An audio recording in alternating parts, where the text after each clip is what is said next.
दोस्तों, नेता हो, अभिनेता हो, राजनेता हो, इनकी जन्म कुंडली में कौन सा ऐसा योग होता है जो अपने जीवन में उत्तरोत्तर वृद्धि करते हैं, समाज में इनको मान सम्मान मिलता है, पद प्रतिष्ठा की वृद्धि होती है, बहुत सारे ऐसे कार्य कर जाते हैं जिससे कि इनका वर्तमान समय का जीवन और आने वाली जनरेशन के लिए जीवन काफ़ी उत्तम होता है, काफ़ी हमेशा के लिए प्रतिष्ठित हो जाता है।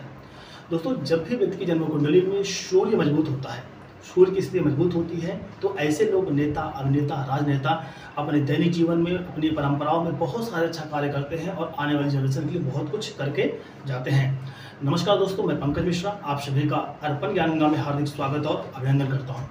दोस्तों, आज मैं उपस्थित हूं आपसे बात करने के लिए कि सूर्य से कौन सा ऐसा राजयोग बनता है, कौन सा ऐसा योग बनता है जो व्यक्ति के जीवन में बहुत सारी सफलताएं देता है, बहुत सारे व्यक्ति अपने जीवन में अच्छे कार्य कर जाता है, व्यक्ति अपने जीवन में मान सम्मान, पद प्रतिष्ठा में वृद्धि करता है और सभी मुसीबतों से बहुत ही आसानी से, बहुत ही सरलता से लड़कर उस पर विजय प्राप्त करता है। कैसी भी विषम परिस्थितियाँ उस व्यक्ति के जीवन में हो, उस परिस्थितियों से लड़कर वह व्यक्ति अपने जीवन में आगे बढ़ता है। तो दोस्तों, सबसे पहले हम बात करते हैं कि सूर्य से कौन सा ऐसा योग आपकी कुंडली में है जो आपको उस लेवल तक पहुंचा सकता है।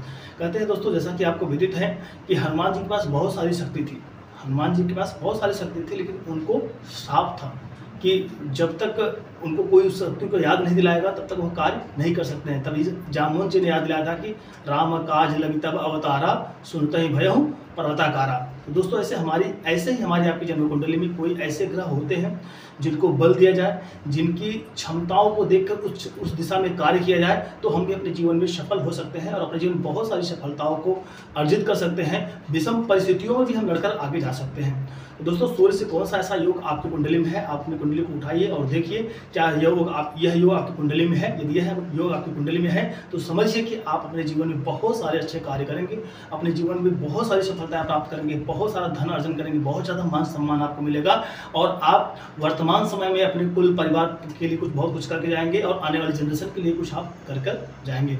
दोस्तों, अपनी जन्म कुंडली में देखिए आपकी जन्म कुंडली में सूर्य कहाँ पर बैठे हैं। 1 भाव से लेकर 12 भाव तक आप देखिए कि आपकी जन्म कुंडली में सूर्य कहाँ बैठे हैं। मान लीजिए कि आपकी जन्म कुंडली में सूर्य दूसरे भाव में बैठे हुए हैं, तो सबसे पहला योग होता है दोस्तों वेशी योग। इसे बोलते हैं वेशी योग। वेशी योग का मतलब यह होता है दोस्तों कि आपकी जन्म कुंडली में सूर्य किसी भी भाव में बैठे हों, 1 से लेकर 12 भाव में किसी भी भाव में बैठे हों। तो मैं उदाहरण के तौर पे आपको बोल रहा हूँ कि यदि आपकी जन्म कुंडली में सूर्य तीसरे भाव में बैठे हों, जब कुंडली में सूर्य तीसरे भाव में बैठे हों तो सूर्य के एक घर आगे, यानी कि सूर्य तीसरे भाव में बैठे हैं तो चौथे भाव में राहु, चंद्रमा, केतु को छोड़कर कोई भी ग्रह बैठा होता है तो ऐसे व्यक्ति की जन्म कुंडली में वेशी योग का निर्माण होता है।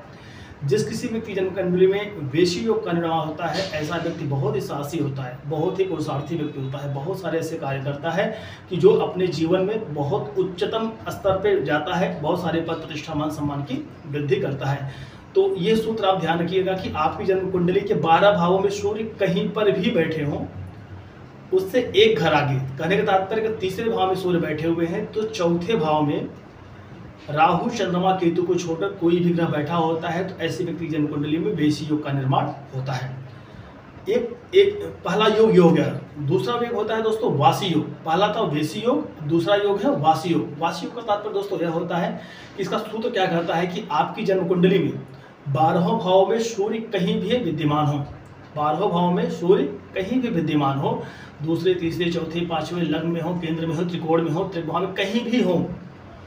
उदाहरण के तौर पे यदि यहाँ पर आपके जन्म कुंडली में सूर्य प्रथम भाव में बैठे हुए हैं, सूर्य प्रथम भाव में बैठे हुए हैं, वेशी योग में था क्या, एक घर आगे। अब यहाँ का जो सूत्र कहता है कि एक घर पीछे, यदि सूर्य प्रथम भाव में बैठे हुए हैं तो मतलब कि इसके पीछे कौन सा भाव आ जाएगा, द्वादश भाव आ जाएगा।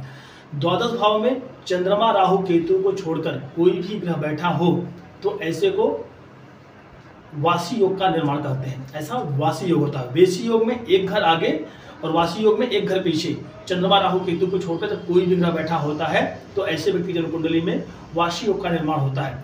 वासी योग दोस्तों, जैसा कि आपको मालूम है, सूर्य आत्मा का कारक होता है। जब व्यक्ति की आत्मा ही मजबूत होगी तो ऐसा व्यक्ति किसी भी विषम परिस्थिति में डाल दो, वह व्यक्ति सारे कार्य कर सकता है। तो यहाँ पे आप कह सकते हैं कि कमन सुकाज कठिन जग माही, जो नहीं होई तात तुम पाहे।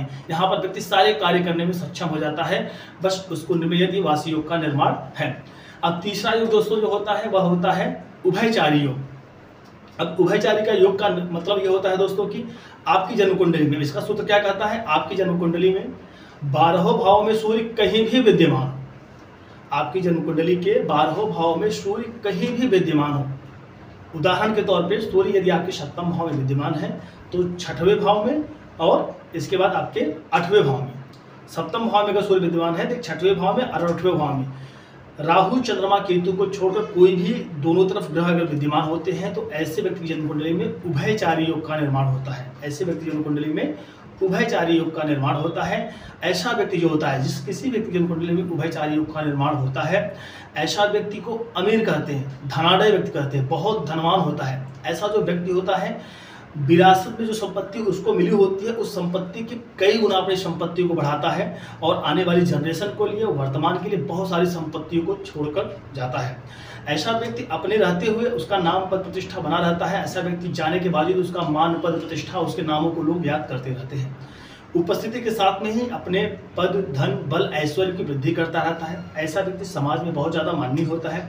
ऐसे व्यक्ति अपनी परंपराओं को पालन करने वाला होता है, अपनी रीति रिवाज परवाठी मर्यादाओं का बहुत ही सम्मान करता है, अपने बुजुर्गों का भी ऐसा व्यक्ति सम्मान करता है। ऐसे व्यक्ति नेता होते हैं, अभिनेता होते हैं, राजनेता होते हैं, ऐसे बहुत सारे क्षेत्रों में कार्य कर जाते हैं, सरकार से रिलेटेड बहुत सारे से कार्य कर जाते हैं जहाँ उनको बहुत सारी सफलताएँ मिलती हैं। यदि आपकी जन्म कुंडली में ये सारे योग का निर्माण हो रहा है तो दोस्तों आप समझिए कि आप अपने ग्रह को बल दीजिए, सूर्य को आप बल दीजिए, सूर्य को बल दीजिए, सारी सफलताएं आपके कदम चूमेंगी और आप अपने जीवन में बहुत ही ज़्यादा सफल होंगे।